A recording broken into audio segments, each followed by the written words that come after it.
प्रदेश मुख्यमंत्री जयराम ठाकुर 2 दिवसीय दौरे पर जिला मंडी में थे तथा उन्होंने बहुत सारी समीक्षा बैठक एवं बहुत सारी योजनाओं के बारे में अवगत कराया। वहीं वह अपने विरोधियों के ऊपर भी कटाक्ष करते हुए नजर आए। उन्होंने ये कहा कि जिस आचार संहिता की वे बात कर रहे हैं, आचार संहिता अभी मंडी नगर निगम में लागू नहीं हुई है, जिसके चलते उन्हें यहाँ आना पड़ रहा है। उन्होंने ये भी कहा कि अभी वो और भी दौरे कर सकते हैं। साथ में उन्होंने ये कहा कि बहुत सारी महत्वाकांक्षी योजनाएं मंडी के लिए व प्रदेश के लिए शुरू की जा रही हैं, जो आने वाले समय में बता दी जाएंगी। और हम इस बात को कह सकते हैं कि कोविड के दौरान परेशानी में सारा समाज इसमें रहा, इसमें बुरा है, लेकिन फिर भी उसके बावजूद जहां भी इस प्रकार की शिकायत आई वहां हमने कार्यवाही की है और उसके परिणाम आपके सामने हैं।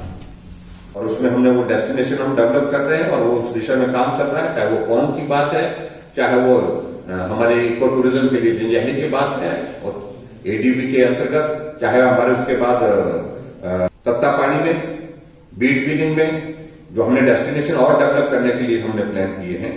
ठीक है, हम उसमें काम को प्रभावित हमने देखा कि भाई कोविड के कारण वो प्रोजेक्ट हमारे प्रभावित जरूर हुए, देरी हुई उसमें, लेकिन उसके बावजूद भी ये सारी चीजें हैं और हमारे कुछ कमिटमेंट्स है, कुछ चीजों को लेकर के जो हमने काम करने हैं आने वाले समय में, उन सारी चीजों को लेकर के हम कर रहे हैं। पंचायत के चुनाव चल रहे हैं, मैं उम्मीद करता हूं कि अच्छे ईमानदार जनप्रतिनिधि जो लोकतंत्र की हमारी मूल इकाई है पंचायत, उसमें चुन करके आएंगे और हिमाचल प्रदेश के विकास में अपना वो कॉन्ट्रीब्यूशन देंगे। गाय कभी कभी मैं बहुत ज्यादा नहीं बोलता हूं, लेकिन कभी कभी बात करते हैं। मित्रों, अगर इस संकट के क्षण में, इतने बड़े संकट के क्षण में, अगर कहीं देश में और प्रदेश में कांग्रेस की सरकार होती तो मैं कह सकता हूं कि लूट का क्रम ऐसा होता जिसकी आप कल्पना नहीं कर सकते। आज से ठीक 2 दिन के बाद यानी 6 जनवरी को मुख्यमंत्री अपने जन्मदिन के दिन ई मित्र सेवा यानी विधायक ई मित्र सेवा की लॉन्चिंग करने वाले हैं।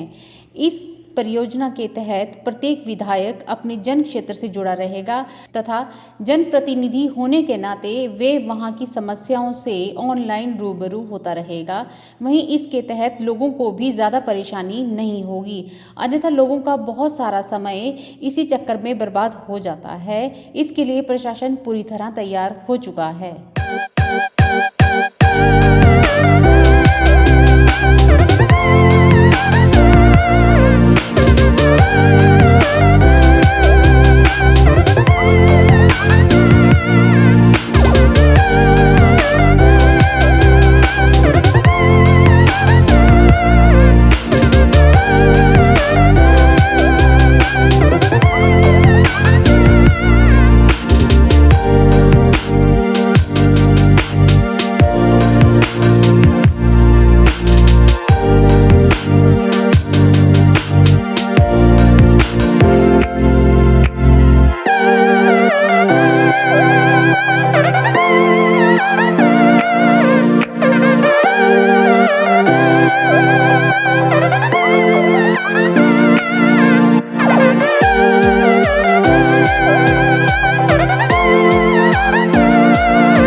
अनुसूचित जाति के प्रदेशाध्यक्ष नितिन कुमार ने आज मंडी में प्रेस वार्ता की। उन्होंने कहा कि मोदी सरकार ने अनुसूचित जाति एवं जनजाति के लिए बहुत सी महत्वाकांक्षी योजनाएं शुरू की हैं। वहीं उन्होंने कांग्रेस पर कटाक्ष करते हुए कहा कि जिस भीमराव अंबेडकर ने संविधान की संरचना की है, एक कानून बनाया है जिसके तहत हम आज काम कर रहे हैं, उनके संग्रहण या उनकी निजी चीज़ों को सरकार की अनदेखी की वजह से गंवाना पड़ा है। वहीं उन्होंने इंदिरा गांधी पूर्व प्रधानमंत्री के बारे में कहा कि उनकी एक एक चीज़ को संभाल कर रखा गया है। उन्होंने कहा कि इस तरह का दोगला व्यवहार पूर्व सरकारों को नहीं करना चाहिए था। उन्होंने वह सम्मान भीमराव अंबेडकर को नहीं दिया जिसके वे हकदार थे। कि बाबा साहब भीमराव अंबेडकर जो कि भारत रत्न है, जिनको पूरा विश्व मानता है, उनका सारा सामान कहां गया? उनका सारा सामान उनका एक सहयोगी चिंचोली नामक एक छोटा सा गांव है, वहां लेके गए और एक कमरे में उन्होंने उस सारे सामान को रखा था और वो सारा सामान लगभग खत्म होने की कगार पे था। 2015 में हमारी सरकार ने इस सारे चीज का संज्ञान लिया और चिंचोली में एक बहुत बड़ा संग्रहालय बनाने की तरफ एक कदम उठाया, जिसमें अब 11.5 एकड़ में वहां पे 41 करोड़ की लागत से वो संग्रहालय बन रहा है और उसका निर्माण तकरीबन पूरा हो चुका है। 1998 वस्तुएं बाबा साहब की उसमें जो कि रखी हुई थी और वो बहुत ही बुरी कंडीशन में थी, उसको national research laboratory for conservation of cultural property जो होती है, जो संग्रहित करती है सारी चीजें, उनको वो दी गई और उसके बाद 578 वस्तुएं जो हैं वो रिस्टोर कर ली गई हैं। उनको थोड़ा सर्दियों के मौसम में प्रवासी पक्षियों का आना हिमाचल में नई बात नहीं है। हर साल प्रवासी पक्षी यहाँ पर आते हैं तथा प्रजनन करके दोबारा फिर गर्मियों के बाद वो यहाँ पर उड़ जाते हैं। पौंग झील में बहुत सारे प्रवासी पक्षी इसी संदर्भ में आते हैं, परंतु इस बार पौंग झील के करीब कम से कम 1200 प्रवासी पक्षी मारे गए हैं। यह पता लगाया गया है कि इनमें बर्ड फ्लू जैसी बीमारी फैली हुई है, जिसके कारण इन पक्षियों का मरना जारी है। डीसी कांगड़ा ने बताया है कि इसकी जानकारी हम जुटा रहे हैं तथा संबंधित एसडीएम को भी इस बारे में सूचित कर दिया गया है और उनसे यह कहा गया है कि जल्दी से जल्दी इसका पता लगाएं तथा वन विभाग को भी इसके आदेश दे दिए गए हैं। वहीं कोरोना के समय में बर्ड फ्लू जैसी बीमारी का फैलना किसी चिंता से कम नहीं है, क्योंकि कोरोना ने वैसे ही प्रशासन की हालत खराब कर रखी है। वहीं जनमानस के लिए भी यह बहुत बड़ी चिंता की बात है। सुंदरनगर के गांव भौर में रेड क्रॉस सोसाइटी ने घर घर में जाकर नशा निवारण एवं नशे से दूर रहने के लिए लोगों को जागरूक किया। उन्होंने ये भी बताया कि आपने किस तरह से पंचायत चुनाव में वोट का इस्तेमाल करना है। उन्होंने जनमानस को ये बताया कि नशे से दूर रहने के लिए उन्हें ज़्यादा प्रयास नहीं करने पड़ेंगे। साथ में उन्होंने यह भी बताया कि नशा एक बहुत ही बुरी बीमारी है, जिससे परिवार एवं देश का भविष्य अंधकारमय होता है।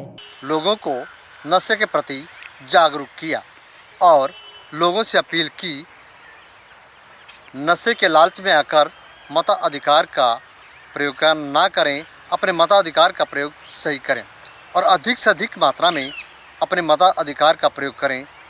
कोई भी व्यक्ति घर में ना रहें, अपने चुनाव के दौरान अपने मताधिकार का प्रयोग सही करें।